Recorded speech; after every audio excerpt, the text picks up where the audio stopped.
It's a beautiful day in the neighborhood. Reaction Beanie Yo 178. Day in the neighborhood. My brothers and sisters, I'm so happy to be back with y'all, man. It's been a couple of days since we last watched the video together. And hey, I'm gonna tell y'all some crazy shit now that happened yesterday. I made a reaction video to this man right here, MrBallen.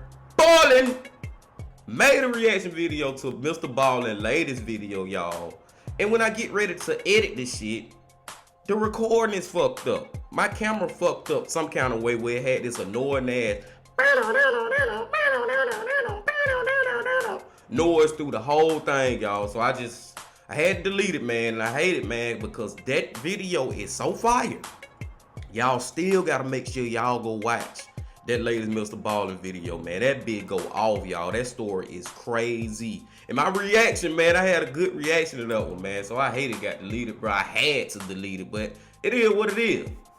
Now, on a positive note, I did find another video I never seen from MrBallen before. And the title of it is, "This Child Star is Evil." Now, from the thumbnail of MrBallen video, and I'm gonna have the same picture, probably not the same picture, but the same boy in my thumbnail. I don't know who this is, y'all. Now I know some of y'all like, what? You don't know who that is? I don't know who it is. Then it look like he from the 90s, like he was a child star in the 90s, but I don't know what show. I don't know if he was in movies. I don't know. And I'm from the 90s. I was a little child in the 90s, and most child stars make movies or TV shows that cater towards children. But I don't know what this is, man. I digress. We're gonna get into it, man, and find out who he is. But before we find out who he is, y'all gotta do one thing now. Come on now, you know what you got to do. Get whatever you may need. Get what you need, man. We still back to MrBallen once again, baby. And we're gonna do this right this time.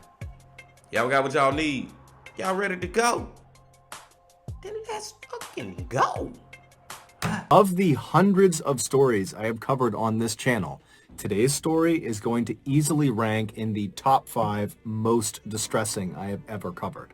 Now, there is not any graphic footage or images included. However, there is a very upsetting sequence that happens at the end of this story. And so for that reason, viewer discretion is advised. But before we get into today's story, if you're a fan of the strange, dark, and mysterious delivered in story format, then you come to the right place, because that's all we do, and we upload once or twice every week.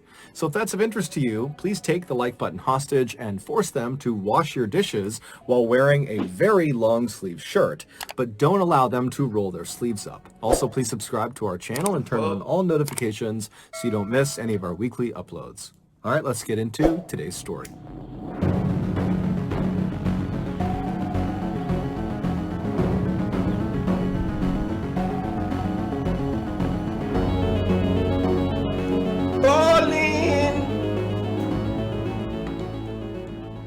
In 1986, Tom Hawks was a 39-year-old father of 2 teenage boys. He had previously been married to his boys' mother, but they had ultimately gotten a divorce. That year, Tom and his 2 sons were at this local chili cook-off in their neighborhood in Newport Beach, California, when Tom was looking out across the sea of people, and he sees this stunningly beautiful woman he's never seen before, and he just finds himself staring at her. And he stares at her so long that this woman, she ends up noticing, and And she looks up and kind of smiles and blushes and looks away. And Tom immediately is totally embarrassed because he just got caught staring at her. And so he decides, you know what, I got to go over there and introduce myself.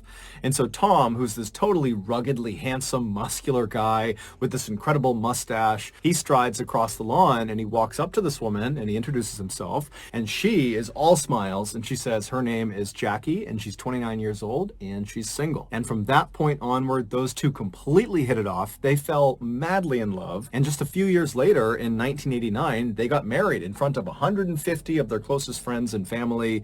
And then after the wedding, Jackie moved in with Tom and his two boys. And even though the boys' mother was still alive, they began calling Jackie Mom. Because Jackie not only lived with them, but also because she was so devoted to them, and she just was such a loving and kind person that it just made sense to do that. Also, Jackie, when she was 22 years old, she had gotten into this horrific motorcycle accident, and the internal damage that accident had done to her had left her unable to have kids of her own, something she had always wanted to do. And so when she had the opportunity to be these boys' mother, she really leaned into it. And so she was like this fabulous mother. So over the years, Tom and Jackie raised their two sons, and then in 2002, when the boys were all grown up, they left the house. Now, this was a sad moment for Tom and Jackie to suddenly be empty nesters. I mean, so much of their identity was wrapped up in being parents, and they were very close with their sons.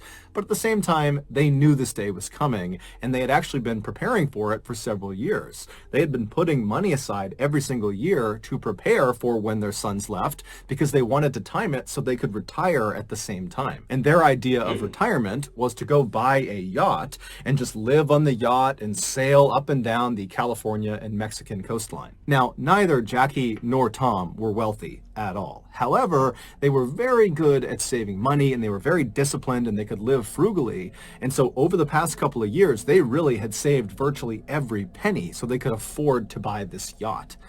Okay, it's time to give our predictions out. Well, let me give y'all mine at least. I'm leaning towards that. One of the little kids killed both of them. Now I don't know how it happened. Now you know MrBallen finna have some fucked up shit that happened, but I'm like damn near like 90% sure that he killed his parents. But let's see. And so finally, in 2002, when their sons do actually leave, Tom and Jackie, they sell their house in Newport Beach, California. And between the proceeds from the sale of their house and all this money they had set aside, they had enough to purchase this kind of beat-up, old, small yacht. And so this yacht they named the Well-Deserved. Even though this yacht was by no means a glamorous yacht like you think of when you hear that word, Tom and Jackie adored this boat. And so as soon as it was theirs and they had docked it in Newport, they moved all of their belongings onto this boat because they're going to live on this boat. And then they began meticulously cleaning it and organizing it and upgrading it everywhere they could within their limited budget. And by the summer of that year, this boat was beautiful, both on the outside and the inside. It was very cozy and very clearly had the touch of Tom and Jackie. It was a home. And so for the next 2 years, Tom and Jackie, they lived the dream. They took that yacht and just sailed up and down the coast of California and Mexico, and they would watch these beautiful sunsets, and they would catch fresh fish, and they would drink cocktails together. I mean, they were really enjoying their retirement. I ain't gonna lie, y'all. That don't sound like a too bad of a retirement, man. Just being out there together, feeling like you together forever. Ain't gotta worry about hearing nothing from nobody else. It's just you and your partner enjoying nature, bro. Sound pretty damn good to me.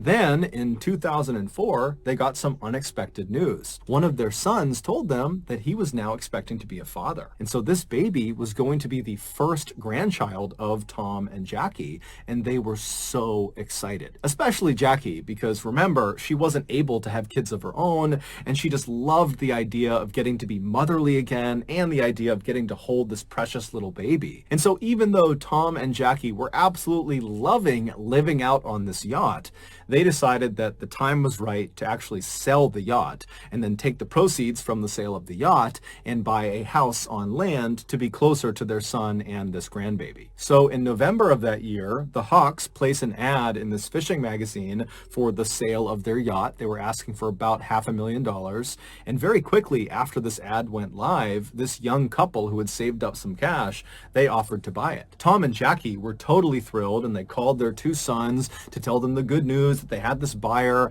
and that in the next couple of days the sale would be finalized and then they would be in touch. And so the sons, they're expecting to get a phone call from Tom and Jackie any day, but a couple of days goes by and they haven't heard from them. And so the sons begin calling their parents, and their parents aren't picking up their phone. Now, Tom and Jackie were not the type to go any amount of time without being in touch with their family. And so this was very uncharacteristic. And so when Tom's brother, Jim, who was a retired police chief, when he heard about this sudden silence, he just got in his car and drove to Newport Beach, California to see if maybe they had not finalized the sale of the yacht and maybe the couple was still on the yacht and he could go check in with them and make sure everything was okay. And so Jim, along with a friend of his, they arrive in Newport Beach, they make their way to the dock where the yacht was being held, and they go down to the floating section of the dock and they walk right up alongside the well-deserved, and just from where they're standing, it does not seem like anyone is on the yacht. However, as they're standing there just kind of looking at this yacht right in front of them, Jim notices a couple of oddities. He sees there are lines hanging over the side of the boat that should have been stowed. And Tom was known for being incredibly meticulous and orderly. I mean, that yacht was spick and span always. And so he would not have left these lines draped over the edge of the boat unless he was on board, and he wasn't. And so Jim's also looking around and he sees there are a couple of tarps that go over some of the control panels that had been taken off but then not put back on the control panels. And so again, that's not something Tom or Jackie would have done. And then there's also some dirty towels kind of hanging out of one of the portholes. And so overall, the impression Jim and this friend got was, I guess they must have finalized the sale of this yacht, because clearly the new owners of this boat, they're the ones that are in possession of it, and they're the reason it's sloppy, because Tom and Jackie, they never would leave the boat in this condition. And so Jim pulls out his own business card and he writes a note on it that he's looking to speak with the new owners of this boat because his brother and his brother's wife had sold this boat to them, but now they're missing. And so please give me a call back. And so Jim and his friend, they leave the boat, they leave the dock, and they begin to leave the area when Jim's cell phone rings. And he picks it up, and it's this 21-year-old woman named Jennifer De Leon. And so she tells Jim that she got his business card on her yacht, and that yes, she and her husband had recently purchased this yacht from the Hawks. But like Jim, they were having a hard time getting in touch with the Hawks as well, because after acquiring their boat, Jennifer said she and her husband realized there were a couple of controls on the boat that they didn't know how to use. And so they needed to talk to Tom and Jackie to explain how to use them. Also, Jennifer said she had found some personal belongings that belonged to Tom and Jackie that were stuffed in a couple of drawers that just got left behind. And so she wanted to return that property to them as well. But she's telling Jim, I'm trying to get in touch with them and I can't get in touch with them. And so Jim asked Jennifer, when was the last time you or your husband saw Tom or Jackie? And she would say, the last time we saw them was when we actually finalized the sale of the boat, when we literally gave them the money and we watched them take the money, hop in their car, and drive away. Jim asked her if she had any idea where they might have been going. And Jennifer said, we really didn't have that many personal conversations with Tom or Jackie. It was mostly just business stuff. But in the limited personal interactions we did have, Tom would always talk about how he and Jackie planned on buying a house in Mexico in this town that bordered Arizona, because apparently they have a son that lives in Arizona and he's about to have a baby, and they were talking about how they wanted to be very close. Jim thanked Jennifer. Okay, I'm sitting right here just trying to figure out, y'all. Now, my first prediction that it might be one of their sons, I don't know about that one. Then I said I was 90% sure. I'm down to about 50% sure now, because this could be somebody else who killed them, bro. But I'm just trying to figure out, is the damn people on the boat lying? Like, that's in the back of my head too, that the motherfucker lying and that they could have possibly killed them and just took the damn yacht from them. You know what I'm saying? I'm just saying, man. You know how MrBallen shit be crazy. But I don't know who killed these folk, man. I just ain't so sure that it's actually one of their children no more. But let's go. Jennifer and asked her, if you hear from Tom or Jackie, please let me know. And then Jennifer says to Jim, same thing to you. If you hear from them, please let me know because I need to talk to them too. And so they hang up and Jim is left thinking, what's going on here? And then Jim remembers there's this woman that Tom and Jackie had hired. Her name was Patricia. And for the past couple of years that they had been out on their boat, they knew they would not have great internet. And so they would not be able to consistently be able to pay their bills and pay taxes. And so they had hired this woman, Patricia, who was also a friend of theirs, to basically pay their bills and manage their finances. And so Jim gets her number and he calls Patricia. And the first thing he asks her is, hey, have you spoken with Tom or Jackie recently? And she says, no, I haven't. And so Jim explains the situation and then asks Patricia, has Tom or Jackie recently made a large deposit into any of their accounts?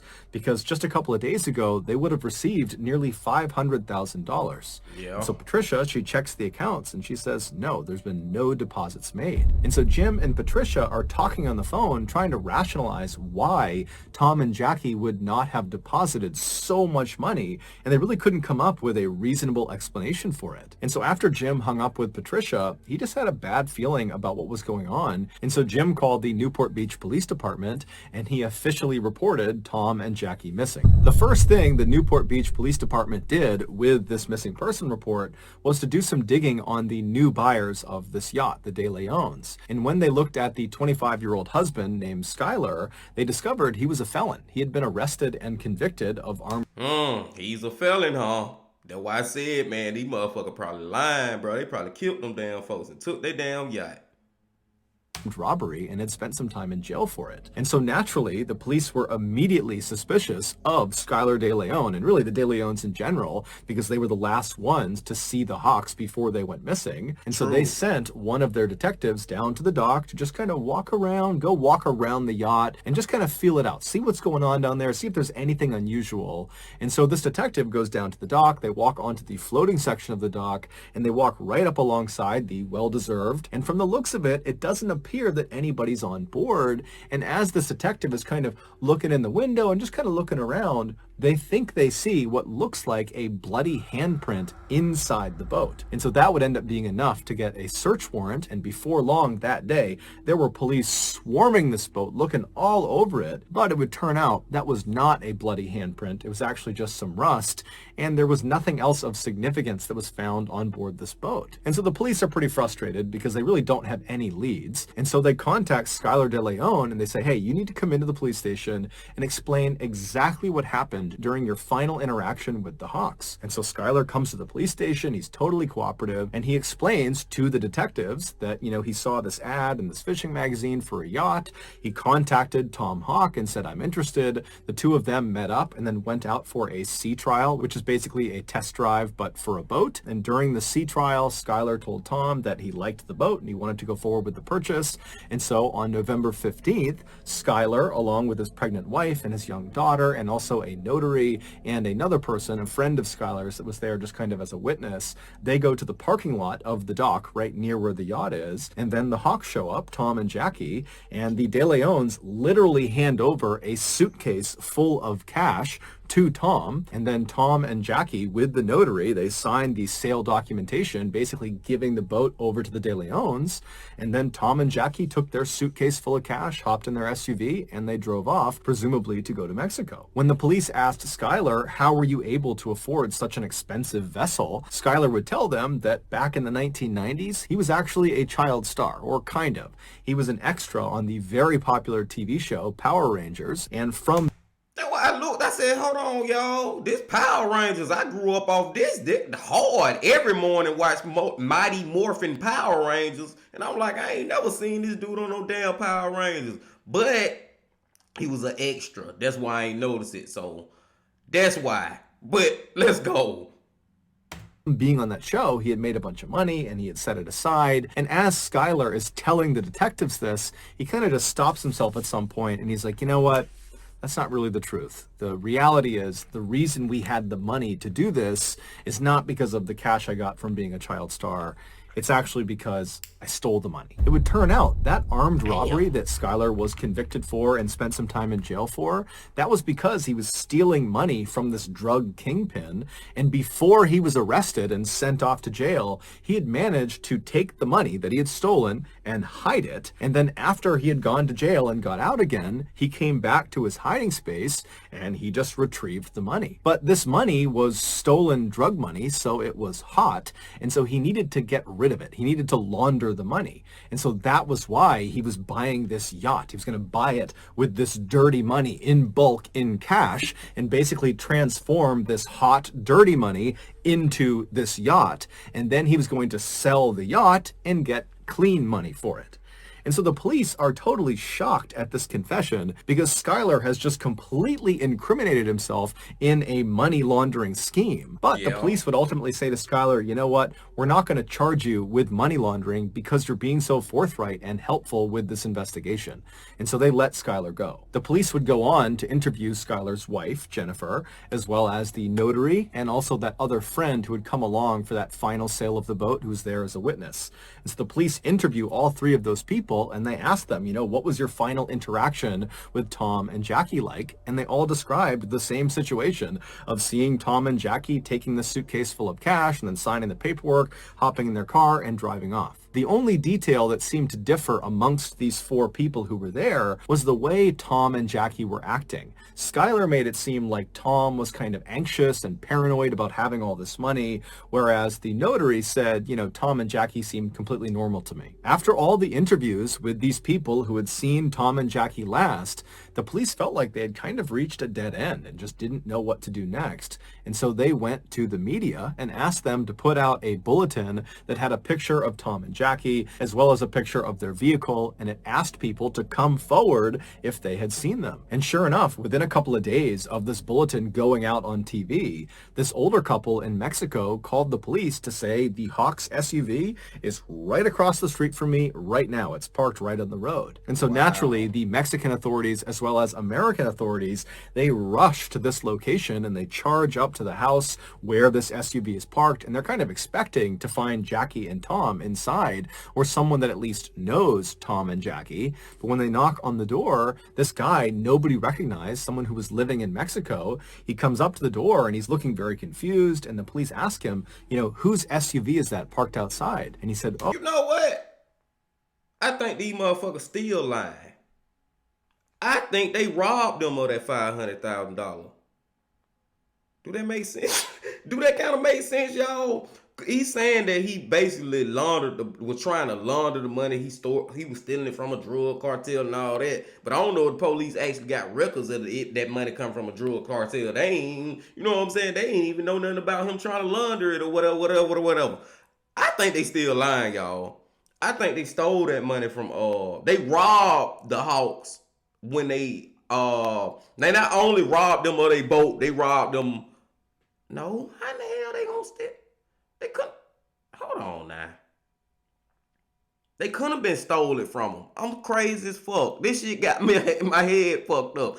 The reason they couldn't have been stolen from them because they was the ones who was actually buying the boat from them. So they was the ones who actually had the $500,000. I don't know. Let's just go. oh, well, that's my friend's car. And they say, well, is your friend Tom or Jackie Hawks? And the guy's like, no, who's that? The car belongs to Skylar De Leon. This was, of course, the moment when the police realized Skylar was lying to them. He had told police the last time he had seen Jackie and Tom, they had hopped in their SUV and they had driven off. But clearly that was not the last time because he somehow managed to acquire their car afterwards, and then he gave it to this random person in Mexico. So the police in Newport Beach, they used Skylar's money laundering confession on camera to bring him in. They arrested him on money laundering, and then with him in custody, they searched his home. And inside of his and Jennifer's house, they found all these things that belonged to the Hawks. Things like laptops and video cameras, things Tom and Jackie would not have left behind on the boat. But despite all this evidence connecting Skylar De Leon to the Hawks' disappearance, he maintained his innocence and said this was just a big misunderstanding. And then Okay, now for real, y'all. I was so stupid what I was saying earlier. Now I think I fucking get it. Finally, the light bulb finally bling. I think I get it now. And I know I done said I think I get it 100 times in the past, and my ass still be wrong. But I don't even think it was no money involved. How about that one? Do that sound about right for y'all, man? I don't even think no money was involved. He made up this whole money thing, man. Talking about that he gave them money. He just lying, bro. All this shit just been a goddamn lie from the beginning. I think I figured it out. What y'all think? Let's go.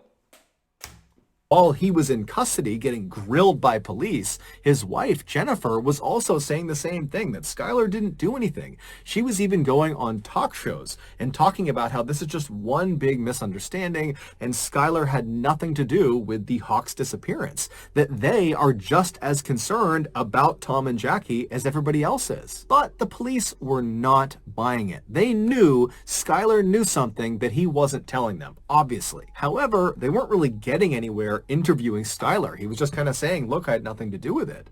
And so the police decide, let's go back and re-interview the notary and also that other friend who was there as a witness on that day that the final sale of the boat took place.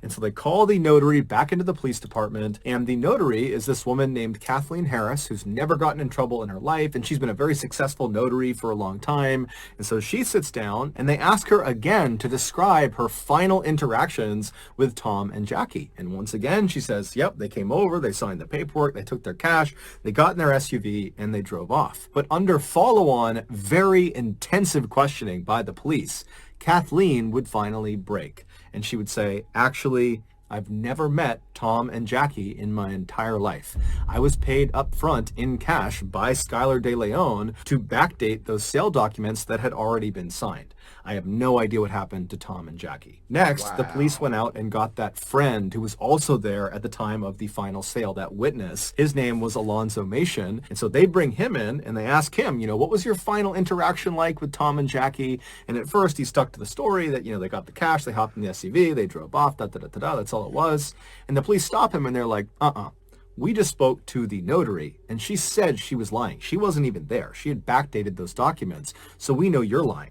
And so as soon as Alonzo got caught red-handed, he began to clam up. It was pretty obvious he did not want to say anything else. And since the police really needed something to happen with this case, they said to Alonzo, we will make sure your sentence is heavily reduced if you tell us everything you know about what happened to Tom and Jackie. And so Alonzo says, okay, I'll tell you. Alonzo was a young guy, very impressionable. He was in his early to mid-20s, and he was actually a jailer, and he had met Skylar when Skylar was in jail. He was in jail for that armed robbery. And so after Skylar gets out of jail, Alonzo and Skylar somehow stay friends, and they spend a lot of time together. And then in November of 2004, Skylar pulls Alonzo aside, and he confesses to him that he is in fact an international assassin, that people paid him to kill people, but only bad people, Skylar said. And he says to Alonzo, I have a current contract on two really bad people, Tom and Jackie Hawks, but I need help carrying this out. And so if you will help me carry out this contract, I will give you $1 million US. And so Alonzo's like, man, okay, yeah, I'll help you. And so on November 15th, Skylar, Alonzo, and a third man that Skylar had recruited to be a part of this job. He was this big, muscular, intimidating-looking guy who was actually a longtime Southern California gang member. His name was John Kennedy. Those three, they show up at the parking lot of the dock not to finalize the sale of this yacht. They weren't even close to finalizing the sale. They were there to meet up with Tom and Jackie to do a sea trial, a test drive. But when Tom and Jackie arrive, Tom, who was a longtime probation officer and so was very used to being around felons and convicts, he immediately sized these three up and thought, bad news. And so when the two parties met each other in the parking lot, Skylar started to notice that Tom was definitely apprehensive about getting on a boat with them. In fact, Tom was talking about potentially rescheduling and that, today's not a good day. And Skylar's seeing, okay, they're clearly uneasy about getting on the boat with us. And so Skylar says, hey, Tom, Jackie, hold on a minute. I'm going to step aside and make a phone call. And so Skylar steps aside and he calls his wife, Jennifer, and she was not far away. And so just a couple of minutes later, Jennifer pulls into the parking lot carrying her little 1-year-old baby girl. And as soon as she walks over to this group, the dynamic completely changes. Jackie sees this baby and she immediately falls in love with it and she wants to hold the baby and she loves Jennifer. Jennifer is so sweet. And so Jackie seems very much at ease and Tom notices that. And so Tom begins to loosen up, and before long, Tom is saying to Skylar, you know what, guys? Today's fine. Let's do the sea trial. And so the group eventually begins to make their way onto the yacht, the well-deserved, to do the sea trial. And right as they're about to get on, Jennifer says, hey guys, I can't go on the sea trial. The baby's upset. I gotta go home. I'll see you guys when you get back. And at this point, Tom and Jackie, they've already committed to doing the sea trial. And so even if they were a little bit apprehensive going on this boat with just these three guys, they put their faith in the De Leons that this was on the up and up. So the two Hawks, along with these three men, they get on board the boat and they begin heading out towards open water. And so Tom was piloting the boat. And at some point when they were very far away from the dock and really any land in any direction, Skylar and John come up to Tom and they say, hey, we want to show you something down in the lower levels of the ship. And so Tom goes with them. They go downstairs into the bedroom. And while they're down there, Alonzo and Jackie were in the kitchen, which is right above the bedroom. And as they're standing there, Alonzo and Jackie suddenly hear this very loud commotion coming from the bedroom. Now, Alonzo knew what that was. It was Skylar and John attacking Tom. And so that was his cue. Alonzo leapt forward and he grabbed onto Jackie. And before Jackie could even figure out what was going on, he had thrown her to the ground, pulled her hands behind her back, and then he pulled out handcuffs that he had and he handcuffed her hands together. Sounds like Jackie's here, Alonzo's here, and then that's where Thomas Hawks, Skylar, and JFK are on the bottom. And Jackie hears the commotion. She looks down this way, and this is where Alonzo overpowers her. And as soon as Jackie was subdued in the kitchen, Skylar and John, they come up the stairs, and Tom's not with them, and they grab Jackie, and they walk her down into the bedroom, and Jackie would have seen her husband, Tom. He's been handcuffed, and he's laying on the bed on his back. And so they throw Jackie onto the bed right next to Tom, and immediately Jackie turns around and looks at Skylar and says, why are you doing this to us? We just met your wife. I just held your baby. Why are you doing this? All we want to do is just go back to land and be with our children and be with our grandchildren, please. But Skylar didn't care. He just turned to Alonzo and said, put tape on both of their mouths and their eyes. And as Alonzo was doing that, Skylar went upstairs and began piloting the boat towards the deepest part of the ocean. And so as Skylar is driving this boat, Alonzo and John... Oh my God, bro. There go that little chill moment that came over my body. MrBallen give me chills, man. Oh my Lord, bro. They done threw these folks in the ocean, bro.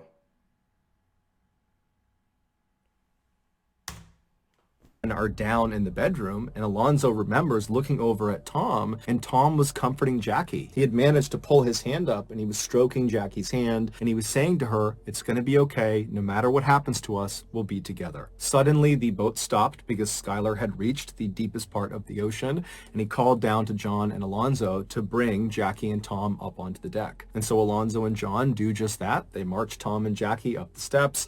They bring them out to the deck of the ship, and then Skylar forces them to sign the sale documentation for the boat, as well as had them sign additional paperwork that gave Skylar access to their bank accounts. And while they were signing these documents, Jackie actually misspelled her last name on one of the signature blocks. She left the S off of her last name. That's not something she would have done by accident. It's pretty clear she did that on purpose to signal to the future that she signed this under duress.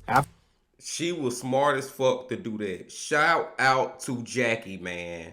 Because that little S, whoever wrote that little S, is not her real damn signature. It don't take no but one word to throw that signature off. Shout out to her, bro. That was genius. In that moment, to be in that moment to do that. Kudos, bro. This shit crazy, and I'm mad. Now I'm getting to the point of just being mad, bro. This bullshit that they did to this couple, man.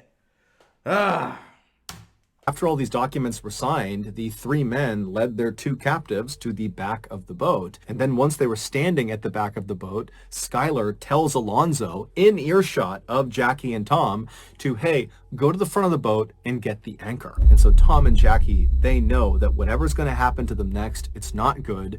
And so Jackie begins pleading with them to let them live, let them go back to land, let them see their grandchild. And Tom manages to shake his restraints from John, who was holding him, and he manages to kick Skylar really hard in the groin. But after that, John leapt on top of Tom and Jackie and subdued both of them. And then he positioned Tom and Jackie so they were sitting down back to back with their handcuffs connected to each other. And then Alonzo shows up dragging this heavy anchor, and he finally gets it all the way over until it's right next to Tom and Jackie, at which point Skylar grabs the long metal chain that came off of the anchor, and he felt around until he got to the very end of the chain. So not the side closest to the anchor that's attached to it, the far other side, the bitter end of this chain. And he reached down and he connected that portion of the chain to Tom and Jackie's handcuffs. And then once he was sure their handcuffs were securely fastened to the end of this chain, Skylar stood up, walked over and grabbed the anchor, and with quite a bit of effort, he managed to lift it up and threw it over the side of the boat. As soon as that anchor hit the water, all Tom and Jackie would have heard for several seconds would be the sound of all of that loose chain that they were connected to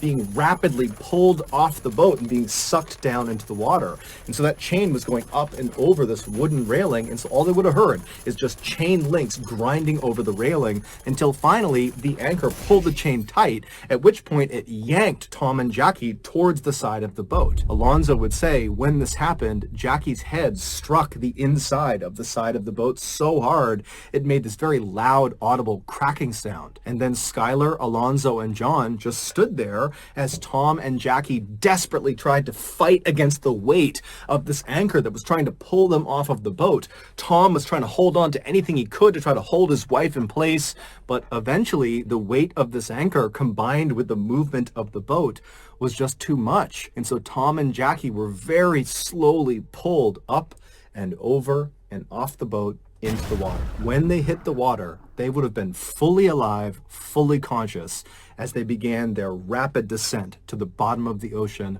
3,500 feet below. Alonzo would tell police as soon as Tom and Jackie disappeared below the surface, Skylar let out a woohoo and ran over to the edge of the boat and looked into the water like a giddy child. And he was staring at where they had disappeared, and he was just grinning and laughing. And then finally, when the water went calm and there were no more bubbles, Skylar just kind of laughed, turned around, and made his way back to the cockpit and began piloting the boat back towards the dock. Even though Jennifer was not on the boat at the time of the murder, she was equally involved in it. In fact, the attack was her idea. She wanted more money, and she saw this scheme as being a way of doing that. So remember, when she showed up at the dock parking lot with her baby and put Jackie and Tom at ease to help get them out on that sea trial, she was doing that very intentionally to trap Jackie and Tom. She knew what was going to happen out on that boat. She was trying.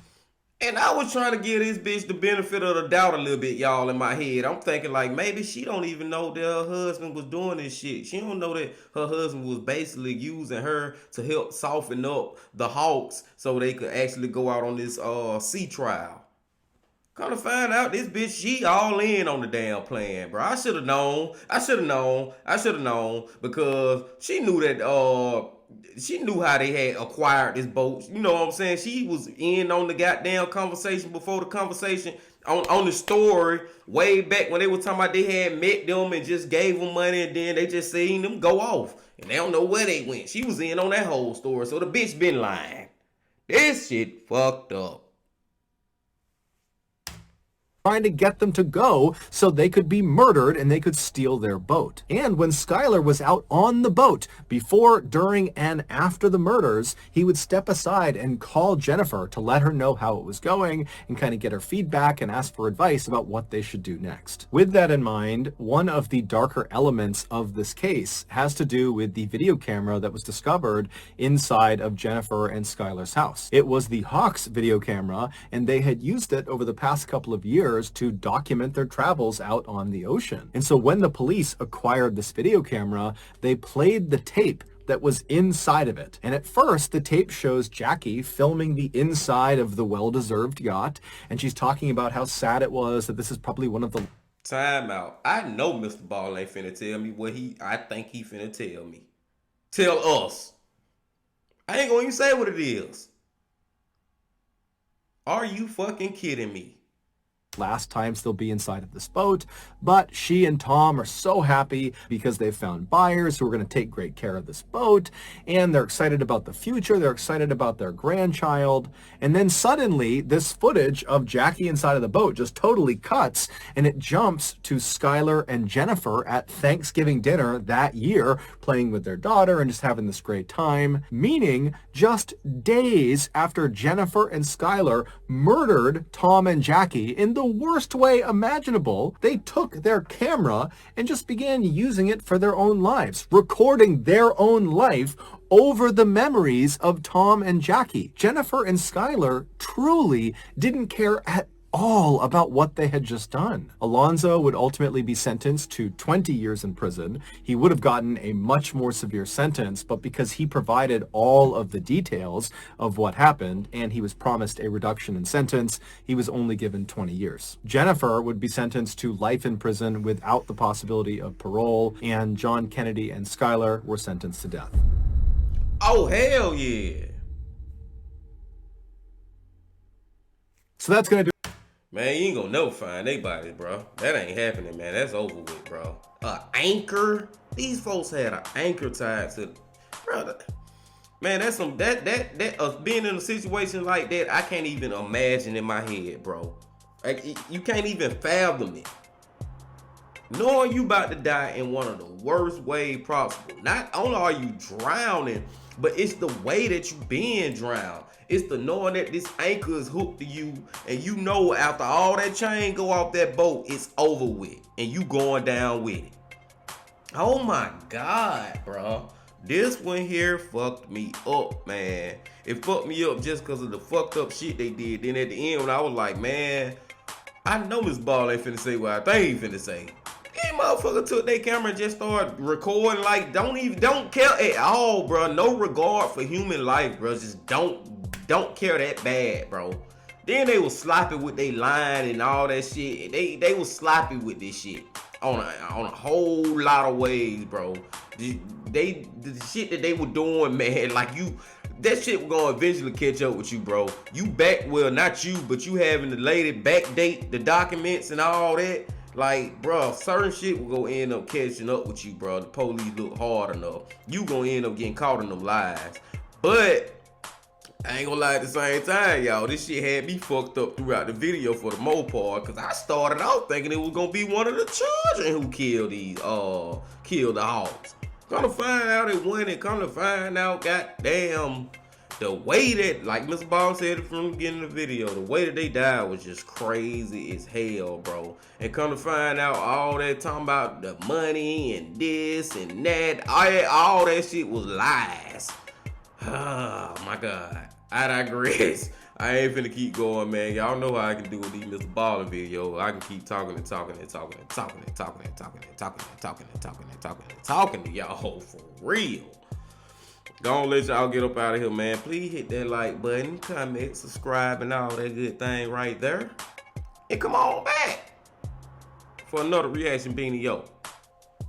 But until I see y'all again, my friends, I got one more thing to say. Love, peace, and happiness. Stay safe. Don't stop. Keep going. Yeah.